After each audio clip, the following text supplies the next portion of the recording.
अशोक जी, अध्यक्ष मंडल के सदस्य, यूएन रिप्रेजेंटेटिव जो कि ईरान से आई हैं, हनी जी, और आप सब जो इतने सारे जगहों से रंग बिरंगे लोग, सभ्यताओं से, संस्कृतियों से आए हैं, आप सब से मिलके मुझे कितनी खुशी हो रही है, मैं बयान नहीं कर पाऊंगा। बहुत बहुत बहुत धन्यवाद आपका, ईश्वर का, कि आज मैं आप लोगों से जुड़ पाया।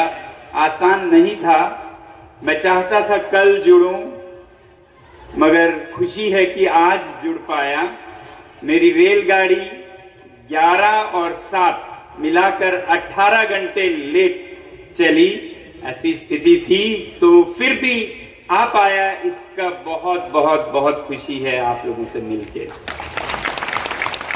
मैं आप सभी को अभिनंदन लाता हूं, सारे लद्दाख और हिमालय के लोगों की और पशु पक्षियों की, पेड़ पौधों की, कीड़े मकोड़ों की, सबकी तरफ से आप सबका अभिनंदन और धन्यवाद, जो आप लोगों ने मिलकर ऐसे अच्छे विषय पर ये गोष्ठी की। बहुत बहुत जरूरी थी कि आप जलवायु परिवर्तन, जो कि आज का सबसे बड़ा मुद्दा है, उसकी तरफ ध्यान जुटाएं लोगों का, और जिसकी संरक्षण करते आए हैं आदिवासी संस्कृतियां पूरे भारत में। कहीं हम हिमालय के उस पार लद्दाख में, तो कहीं हिमालय में हमारे साथी जो कश्मीर से, हिमाचल से, उत्तराखंड से, नेपाल से, सिक्किम से अरुणाचल तक, म्यांमार तक, सब संजोए रखे हैं वो मूल्य, वो संस्कृति, जिसके कारण ये बची हुई है अभी भी। मगर इसको अब आगे कैसे बचाएं, ये चुनौती भी हमारे सामने है। हमेशा से मैं ये कहता रहा हूं कि आदिवासी संस्कृतियों का आदर होना चाहिए, उन्हें कम या पिछड़ा ऐसे नजर से नहीं, बल्कि आज के इस दुनिया में जो अग्रसर हैं वही सबसे पिछड़े हो गए हैं, जिनके कारण ये धरती विनाश के कागार पर पहुंची है। जिसे हम प्रगति कहते थे, वो हद से अगर ज्यादा हो जाए तो विकास नहीं, विनाश होता है। अति हर चीज की खराब होती है। तो ये जो विकास की धारणा है, उसका जब अति हो जाए तो आज आप समझ रहे हैं क्या हालत है धरती की, वो होती है। तो ऐसे समय में और ज्ञान हम शायद वहां से न लें, उस स्रोत से न लें जिस स्रोत से ये विकास का नींव हमने पाया, और जिस पे चलते हुए आज धरती प्रलय के पास पहुंच चुकी है। तो इसलिए मैं हमेशा यही कहता हूं कि सीखना है तो आज दुनिया को, आज लंदन को, आज न्यूयॉर्क को, आज पेरिस को, आज बीजिंग को सीखने की जरूरत है, मूल निवासियों से, आदिवासियों से,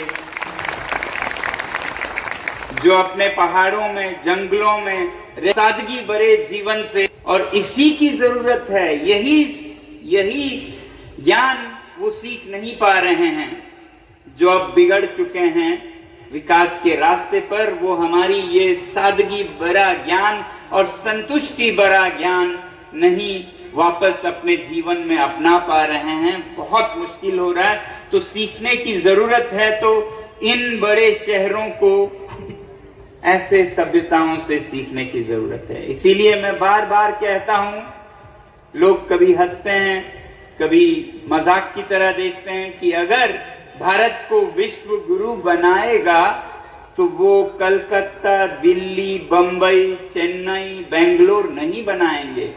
ये तो नकल है उन संस्कृति, उन सभ्यताओं के जिनके कारण पृथ्वी विनाश तक पहुंची है। तो नकल के, जिसे कहते हैं हम डुप्लीकेट संस्कृति, सभ्यताओं से, ज्ञान से, जो हम किसी और से लेके, जो मौलिक भी नहीं है हमारी, उसको लेके हम विश्व के गुरु नहीं बन सकते हैं। बल्कि अगर हम ढूंढें ज्ञान को अपने पहाड़ों में, जंगलों में, ऐसे संस्कृतियों से जिन्होंने सदियों से सीखा है और उस पर चले हैं कि कैसे बिना किसी के हानि किए अपना जीवन संतुष्टि से, सादगी में बिताना है, आज वो ज्ञान भारत से अगर बाहर जाए तो भारत विश्व गुरु बन सकता है।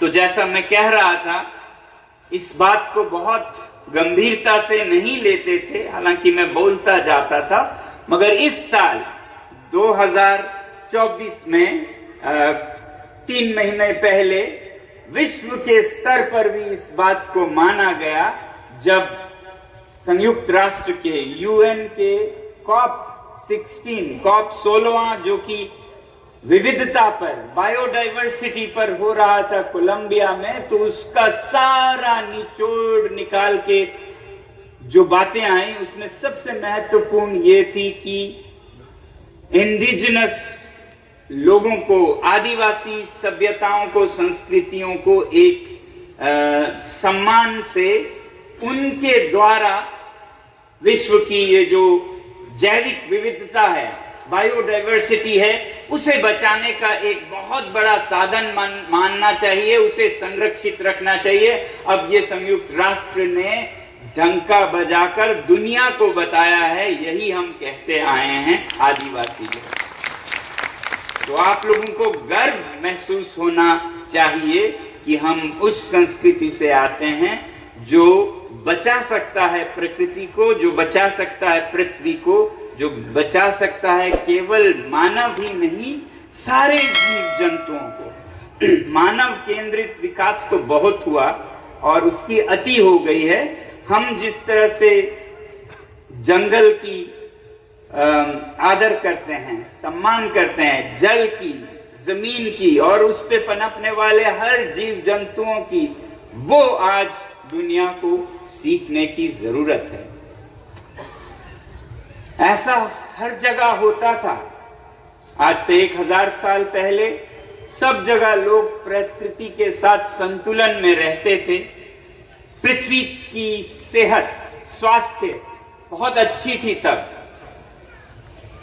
घरों में आज जो हम साजो सामान भर के उसे एक क्या कहेंगे, संग्रहालय जैसा हर तरह का कचरा भर भर के कर रहे हैं, जिंदगी आसान बनाने के नाम पे, वक्त बचाने के नाम पे, वो साबित हो चुका है कि ये सारे वक्त बचाने के उपकरण प्रयोग करने के बाद आज माँ को अपने बच्चे से बात करने के लिए वक्त नहीं है।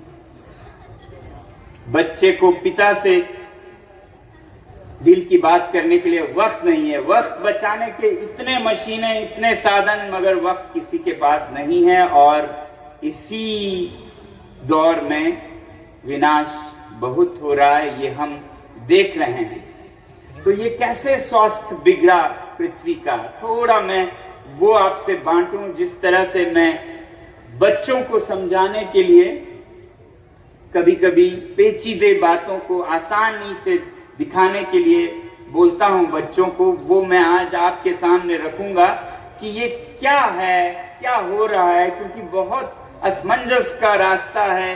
कोई कहता है आपको विकसित होना है, कोई कहता है आपको मुख्य धारा में मिलना है, कोई कहता है आपको संरक्षित रहना है, आप जो हैं वो बहुत अच्छे हैं। हम बहुत बार नहीं समझ पाते हैं क्या है, हमें बदलना है या जो है उस मूल्यों, उस मौलिक जीवन को बचाना है।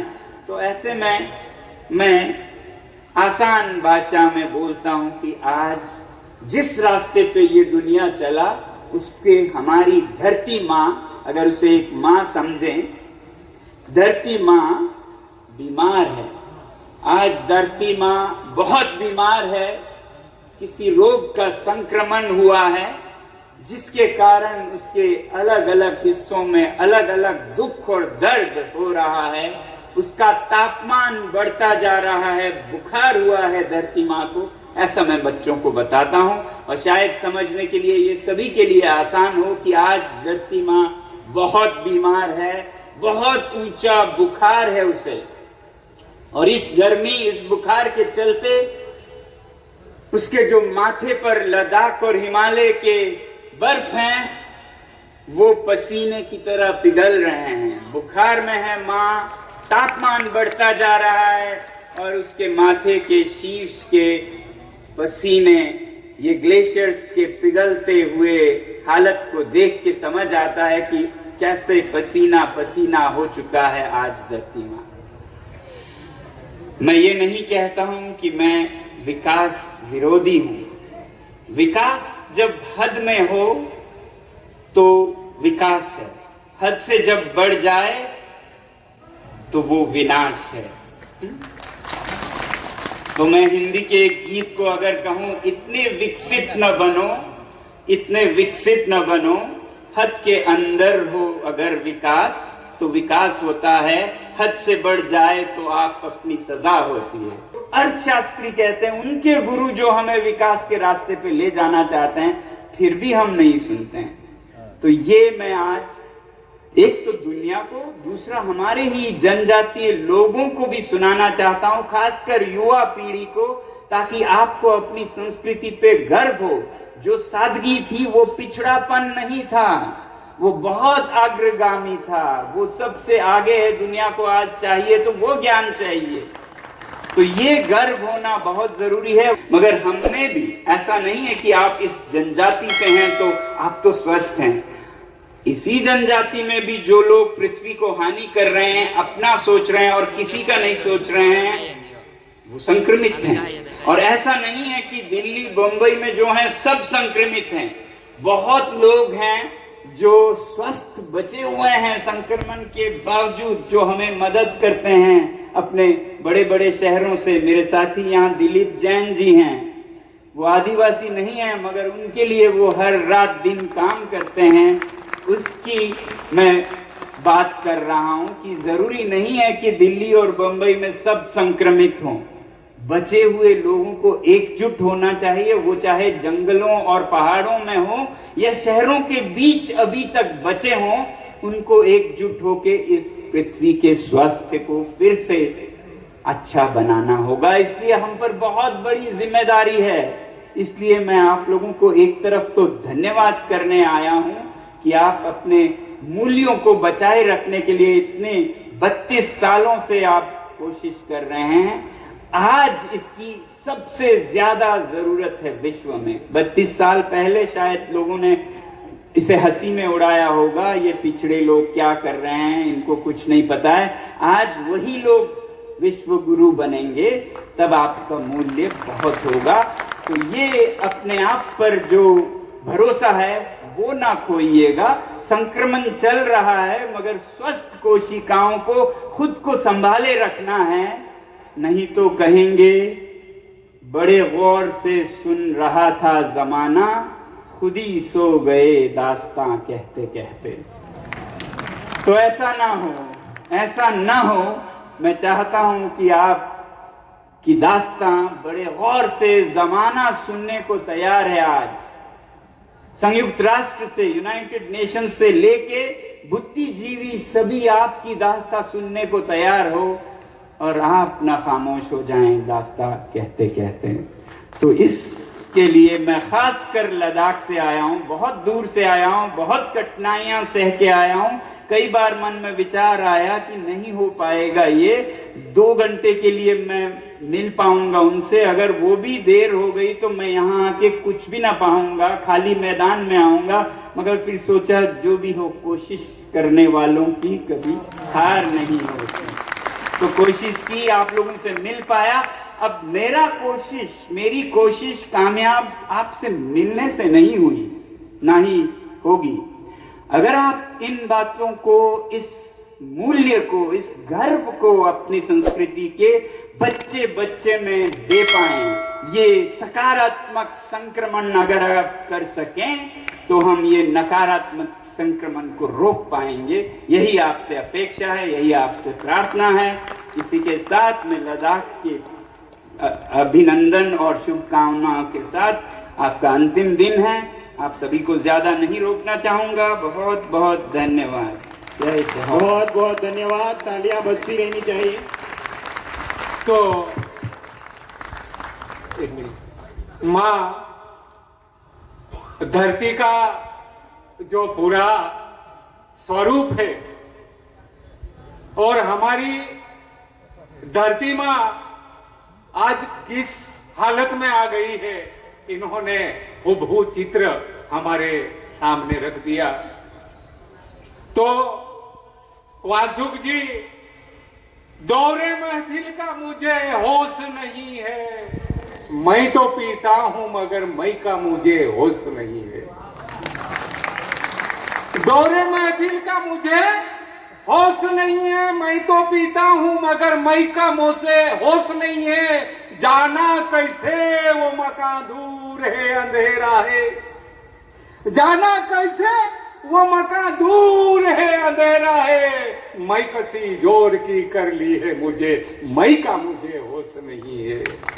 आपकी स्थिति जो है बहुमूल्य है, आपकी दिशा जो है वो बहुमूल्य है। पूरी दुनिया को दिशा देने वाले आपके जीवन को हम धन्य मानते हैं और हम लोग जरूर यहाँ से आपसे प्रेरणा लेके आपके काम को आगे ले जाएंगे। धन्यवाद। तो